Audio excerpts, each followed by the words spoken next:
Omoni papa Vital Kamerhe tokobenga détournement mais ngala mongala nalobaka mingi lingala. Loba vraiment na lingala bakanja. Pas na biso bangala tobenga détournement moyibi. Tata Vital Kamerhe bakangie maboko na kati ya saki ya leta ayibi mbongo wa leta.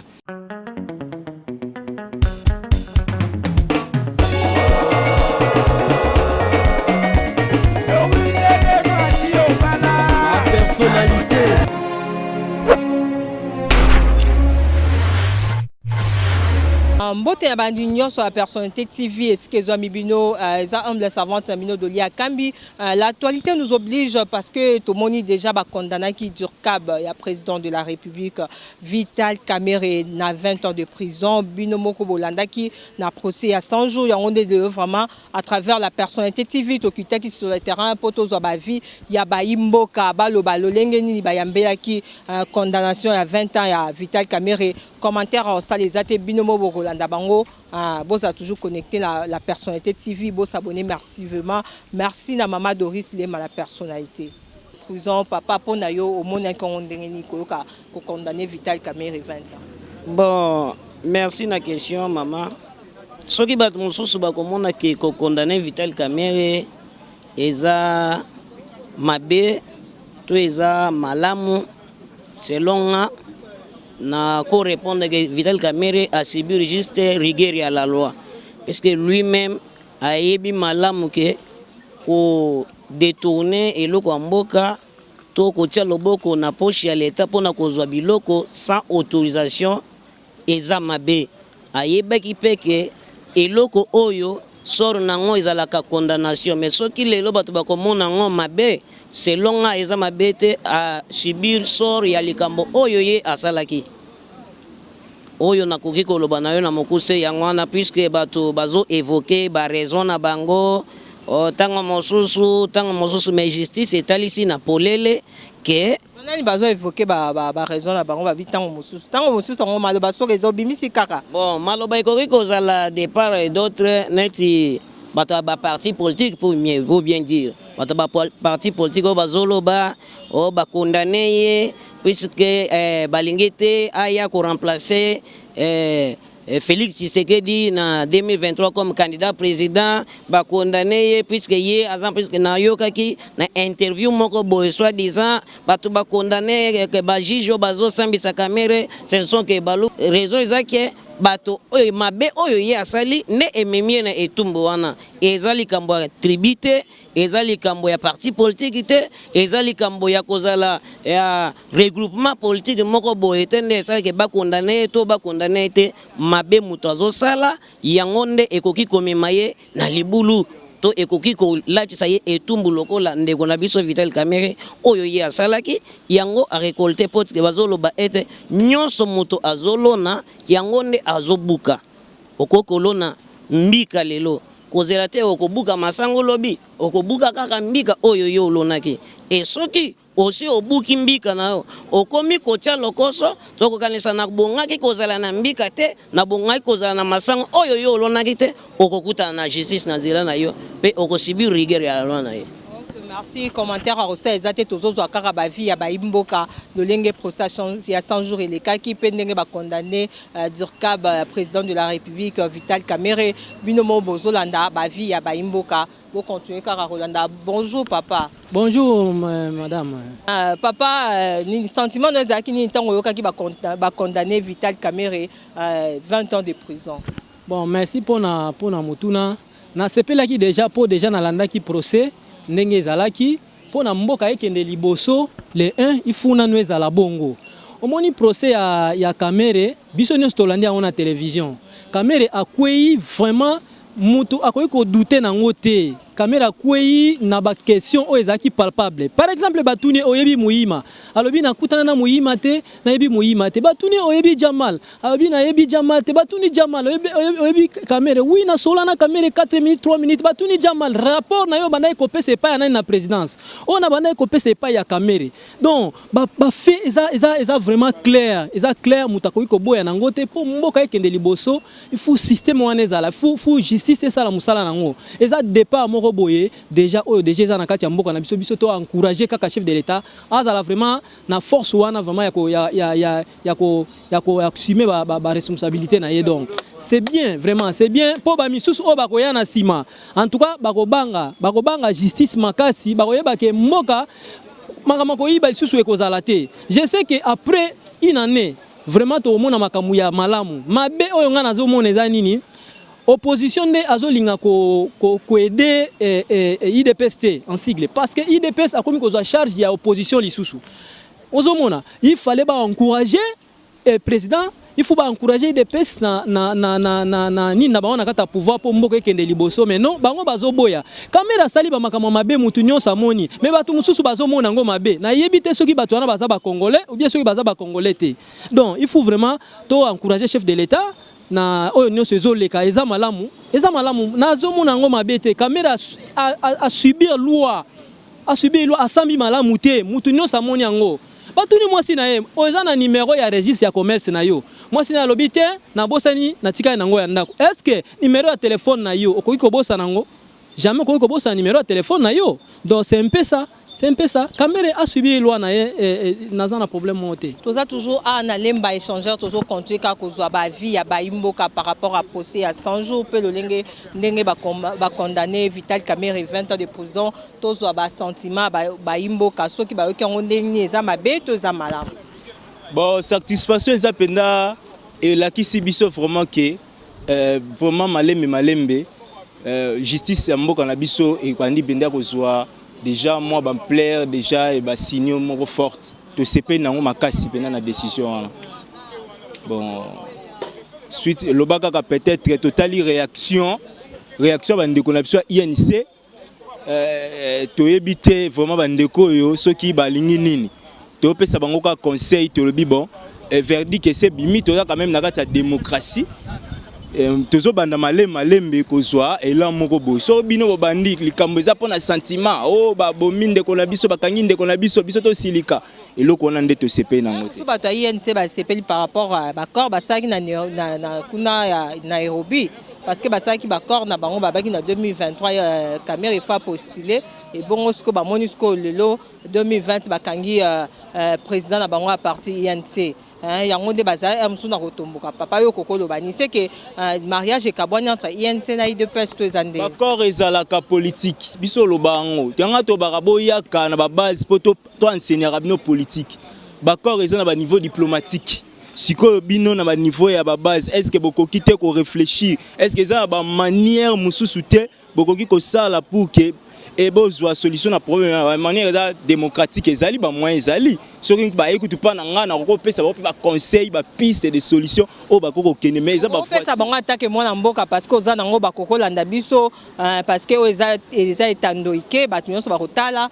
koko pesa pe conseil koko pesa pe idée au construire bien pe ba pourquoi pas te ba cour ezali ba instance ezali ebele ba ko saisir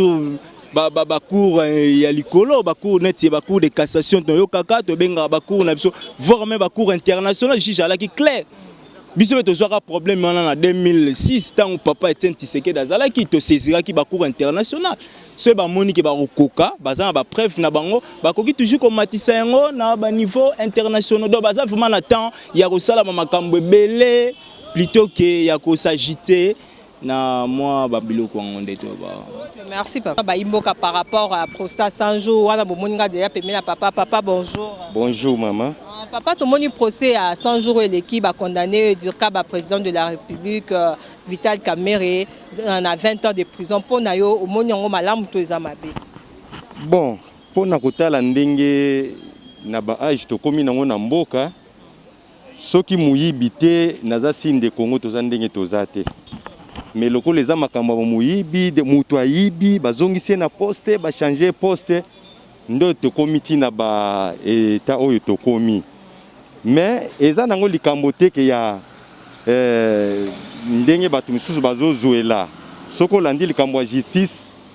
esengeli pe kotala ngona ndenge ya justice ndenge batu bakomi ko kende ote eza batu boinde fo batomboka to ekolo bo eza eloko mo bon eza basese imbécile nde ba raisonner ndenge wana permettre ngana loba terme wana soki ngana kikoza na souvenir ya bien tango président zaki sala ba tourner na ye ya kotala ba saut de mouton wana nakanisi côté ya pompage bato baza kosala misala ba réclamaki oh président biso tozolia bien te président bengaki mutu bozolia bien te na ndenge nini oh te bazofuta biso bien te pona soin ainsi de suite mais nga nazaki surpris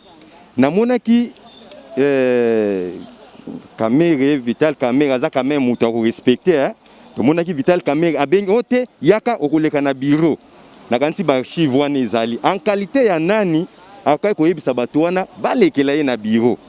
ozomona mais président kipa kité lokola zaki na besoin en vérité alandelaki namonaki alobeli bato wana ke non ndenge ya kobongisa makambo après abengaki chinois biso o baza baimboka esengeli kotala bango bien en tout cas pour na procès wana ngai nga namonaka preuve pona ngai yango wana ke asala ki mabe tala baka banda nga bapesi nga responsabilité ezaka na ba délai bon siko tant délai wana ekoki nga responsable il faut na sanctionner mais pourquoi ezokende balobaki bako inaugurer na décembre ye asa alobaki nini Kamere ye ndazaki responsable alobi eloko moko te bon en tout cas nga souci na ngai soki ekozala kaka ndenge wana ekozala malamu bake na ba bisika nyonso to bato basengeli kosambo bazoyiba mbongo ya leta pe mbongo ya bato misusu bato baoki ko vivre tozokoma mikolo kaka pona nani merci ya bato misusu balingi komi enrichir bango moko en tout cas on a okai koloba yango wana bato baloba te ki mérité 20 ans de prison 20 ans bon nga na yebi mibeko te bon lokola sali mabe ezaki ya ye moko te ezali mbongo bato ebele 20 ans pèse tout temps quand ndenge balobi montant wana soki 48 millions so 48 milliards montant wana kaka ya combien de personnes na bandako ya basoda baningaki batonga wana bakonzi musu baningaki balongwa pe ata na kankokolo bake kuna bamisusu bazongi na kankokolo biloko nyonso tu wana amérité motema mabe ezaka na lifuta nango soki ezalaki ndenge wana po soki azalaki penda responsable alingaki aloba oh mais comment est-ce qu'il fallait to inaugurer tamboye bino bozwi mbongo bosala eloko moko te ozomona responsable ndenge aza mais yo osali eloko te ti bakondane yo lobi naza innocent mutu musu pe olobi yo te po naza non justice quand même nde elevaka mboka mama journaliste matondo mingi na yo matondo mpe na bandeko nyonso bakolanda biso napesi bo bambote kombo na ngai Lianzanko Iribin naza mon Équateur pona motuna na yo ya koloba na makambo matali justice ya 100 jours en tout cas Bible ezotalisa biso ke la justice est la base du trône omoni na mboka soki tozangi justice ya solo mboka wana ekozala ya kokufa kasi na mboka soki tozana justice oyo ezali ya bosolo mboka pe ekotombwama soki omoni République démocratique du Congo kobanda na président Kasavubu tikoya na Joseph Kabila mboka oyo eza kobeba makasi eza ya cause ya absence totale ya justice donc tokomisaki mboka ya ba homme fort non ya ba institution forte nango moni mboka na biso ebebaki makasi kasi kotala mokonzi ya mboka Félix Tshisekedi en tout cas nzamba pambola papoyo atiki justice asala musala na ye justice azala indépendant apesi souveraineté tout ya justice na maboko ya justice pe biso nyonso tu tozelaki tomona penza ya solo ke justice oyo eza indépendant mama oyebi ke toza na Afrique ezali eloko aliseki te un directeur de cabinet ya chef de l'État justice etia ye maboko en fonction et puis justice ezwa eti na niveau ya prison ezali eloko aliseki te en tout cas félicitations na ba juge ya mboka na biso basali mosala bango lolenge esengeli kaka ndenge o biso peuple congolais tobandaki kozela biso tozalaki convaincu que Vital Kamere azalaki concerné makambo ya 100 jours pe justice peut démontrer nga na sala droite mais la lolenge justice ya mboka est démontré en tout cas vraiment to féliciter justice ya mboka na biso matondo bakende kaka boye na mutu nyonso tu asali mabe na mboka oyo azala pini pour que mboka oyo etombo mama. OK papa, on dirait vraiment dans la tendance moko parce que dans mon vraiment téléméli vraiment Vital Kamerhe parce que tu peux pas comment se fait-il procès à détournement dans 10 jours babimisi verdict na OK ba condamné 20 ans. Est-ce que bango Vital Kamerhe na monsieur Jamai balobi que biloko ezali kuna ekangami pona ba confinement o mais bango bazui ba kati na bango kaka hein papa yo kokolo bani fa ba kende ota so biloko bango balobi exact. Maman journaliste nako sekayo premièrement mukie nandenge mabete nandenge ozo qualifier nga na tendance moko boy. Nazali citoyen congolais. Naza na devoir ya ko surveiller mboka oyo. Ya kolandela nyonso to ezo passer na kati ya mboka oyo etake citoyen congolais. Parce que nga pe nazo bota bana. Bana nga bakoza na besoin ya histoire ya mboka oyo. Bongo soki nga papa na bango naza inconscient. Ndenge Bible dit mon peuple périt par la manque de connaissances. Ceux qui n'azangi connaissance, ngai na koyebisa bana na baleki o bakoya na sima na nini. Ngai naza na tendance ya mutute. Nazali citoyen, nazo landela. Pe na ona landela ki na moni que justice aza na droit na ye, pe justice aza na raison mobimba ya kosala o ya sali. Naza na tendance ya nani? Na mongala. Yo ngo komisa nga mutu nani? Papa wana yo mutu MLC. Papa na komisa mutu moto ya MLC parce que ozaka mwana mboka ozana droit ya koloba makamu nyonso lolenge mboka ezotama. Poti sikoto moni non Vital Kamerhe non balongole dire capté. Tozo comprendre te ça koti ya boleng ko azaka dire cap bolongola quand dire cap balongola ba pouvoir azana wana tozo comprendre te zanini. Ton mariage pe ya cache ko kufa to ezandenge tozo comprendre te tozo mona flou ya bana mboka ba mona un peu moi mbutu parce que ba condamné to mona ki ndeko Vital Kamerhe seki ko seka na pe le bébélé. Bon, on a ko yebiso au moins déjà bandi ko qualifier nga net naza na tendance moko ya politique boy. OK nga naza na tendance moko te. Na d'abord au pasteur Moussa Nzambe. Ndenge naza. Eloko na ko yebisa yo kaka na makambo etali kolongola ye na fonction wana soki ndenge ni wana etali chef de l'état. Wana vraiment naza na compétence ya wana te moya ko pesa même point de vue za wana te. Wana etali vraiment makambo chef de l'état. Parce que tangu na koloba so koloba oza na tendance mobo. Loba na okaka loba mwa mboka. Non boza tendance poani oza liberté d'expression il faut loba ba imboka onso bazolanda biso libanda mboka ba diaspora nyonso parce que bango nyonso baza poso ozwa ba information ndenge zo le kandenge ni ba imboka ba yambaki sango wana ya 20 ans. Donc na wana lokwa na babieza makambo ya chef de l'état mais quelque part balbaka batikaka absence ya vide juridique te. Omoni papa Vital Kamerhe tokobenga détournement mais ngala mongala nalobaka mingi lingala. Loba vraiment na lingala bakanja. Pa na biso bangala tobenga détournement moyibi. Tata Vital Kamerhe bakangie maboko na kati ya saki ya l'État ayibi mbongo wa l'État. Loko bakangi ba condamné pezali ya solo. Donc tokosenga na mokonzi mboka olie kotika vide juridique wana espace wana vide. Poste on eza munene. Et sengela pe mutu muswaza la wana pona makambo zebele. Tabiso ba tozo misala tete lelo. Tozo misala te. Mais na poste wana eza ba investisseur rebelle ba koleka na mboka pe ba yaka pe na bureau chef de l'état. Ils ont 5 bakouta na chef de l'état à travers ya directeur de cabinet à chef de l'état. Bon si on se bakouti na directeur à chef de l'état à la prison remplaçant na ezate. Au moins que ça la propreté pour na chef de l'état à ça la monoki noki pour na bana mboka pe bana besoin social. Donc moi lombangu atia moto nesika Vital Kamerhe ou azali compétent à travailler. C'est ça autozo zélande yangwana. Merci vraiment papa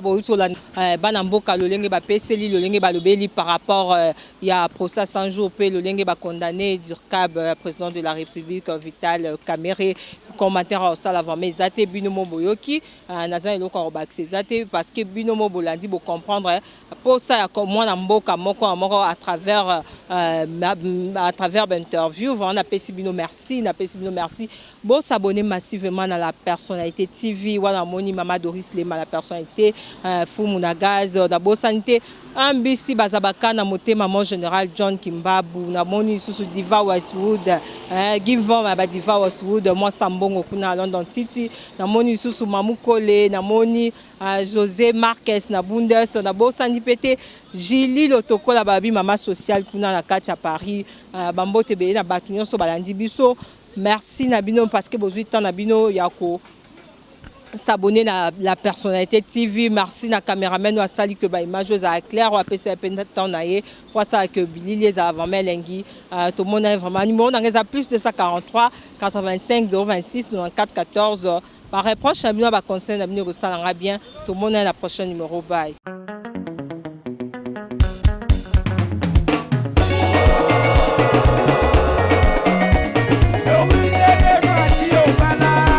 Personnalité